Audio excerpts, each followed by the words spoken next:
Blood boils in his veins. A dark will newly formed twists and turns in the void left by her. A love lost plagues the man standing on the empty plain. All around him, dark shadows play, glimpse of the mind that could make ponies shudder. The army of the sun and the moon stand across the flattened fields as the man sits on his twisted throne, pulled out from every rock. "Russell! We beseech you! Stop this, and come back to us!" However, he did not hear the pain in Luna's voice. How could he? It was too much. Too much to see her lock lips with that stallion. Too much realizing that they looked right together. Mind-breaking to know that that place was not for him. "Peace, Luna. We will find out why," whispered Celestia, thinking he could not hear her. She was wrong. Since coming to Equestria, the human had been alone. It had hurt, but Luna's kindness had seen him through. His physically weak nature had led him to the monarchs to take pity on him. That was until the first time that he fought. Russell had sidestepped the charge of the winged pony and grabbed him. It surprised him how nimble he was compared to them. His arms wrapped around the pony's neck, and then simply stood up straight. This cut off the pony's air, and since he could not hit the human with either his fore or rear legs, he promptly fell into unconsciousness. That had been a grave mistake of his, as the pitiable ape was now a fearful fighter in the eyes of the Pegasi, one whose natural skills made him more suited for combat than any pony. The winged ones went from chuckling about the gaudy ape to parting in fear. Russell became even more lonely. He could not even remember why the stallion wanted to fight. Luckily, Luna's friendship was there to sustain him, over the months, the years, and then the decades. It was on his 100th birthday that it really hit home. He was immortal.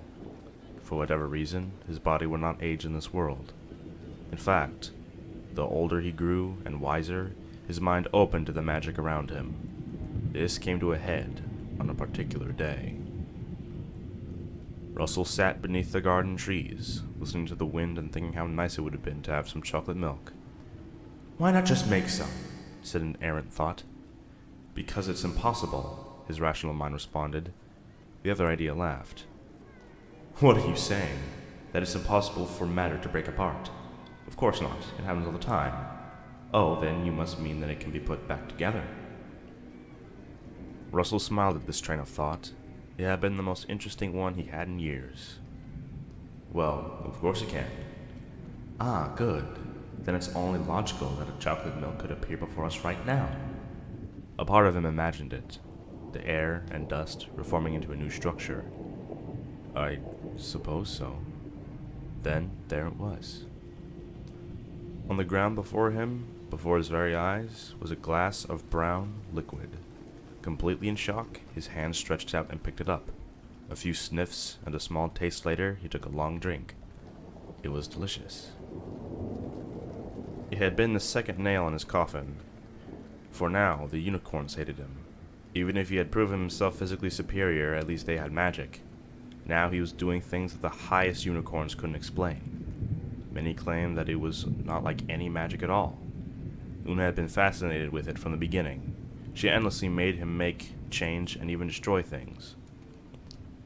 He tried to teach her, but to no avail. The pony mind just seemed too rigid. Luna saw the sadness inside of him, and in his dreams, she could feel his loneliness like a tangible thing. The disdain of the other ponies toward him filled her heart with sadness. Russell forgot about his caution at her downcast face, and with a snap of his fingers, her frown was replaced with laughter as the sky rained chocolate milk. After all, it was her favorite. Thus the Earth ones feared him. It was then that he realized he loved her. Then that Celestia began to hate and fear him. That the fear would lead to greater restrictions. Greater restrictions led to longer times with Luna. His heart soared at their first kiss. It plummeted at the sight of the other. He never found out who the stallion was, yet with a snap of his fingers, the pony was turned into chocolate. It happened so quick. He hadn't really meant to do it. Now he stood on the dry, cracked earth as rain came down but never touched the ground. his new paw holding a glass of chocolate milk. As his thoughts wandered into ever darker and insane places, his body had slowly changed. Russell stood up, his eyes cold. For 100 years, he had tried to gain the pony's love. He had watched only as they became more afraid. Even now, he knew that what he'd done was terrible. Yet he looked into Celestia's eyes. He saw no hope for forgiveness. Better to be the devil than an animal.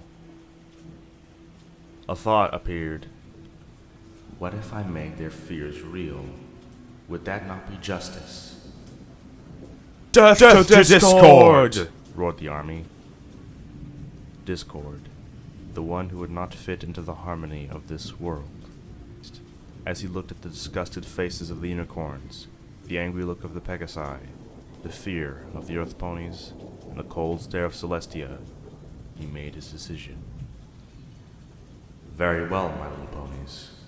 If it is a monster you see, then it is a monster I shall become. Before them he stood, a Draconequus. His claws snapped. Thus began the reign of Discord.